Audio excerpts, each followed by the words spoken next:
Welcome back everyone to another tutorial where I'm going to show you how you can download and install the 007 First Light game on your PC. So let's get started right away. First of all, open up the Steam application and from the store page click on the search box and then type in 007 First Light to begin your search.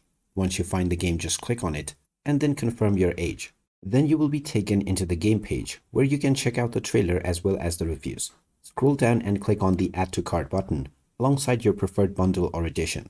You can then click on View My Cart to continue towards your payment. You can then choose your Steam Wallet balance or any one of the payment methods from the drop-down menu. Just enter your credentials as well as your billing information. You may also save this for later use by clicking on the checkbox. Once you complete your transaction, the game will be added to your library. You can then choose your install location to begin the download and installation of the game. Once it is done, you may start enjoying the 007 First Light game on your device. So there you have it. That is how easy it is to download and install 007 First Light on your PC. If you find this video helpful, don't forget to hit that like button and subscribe to our channel for more helpful tips and tutorials.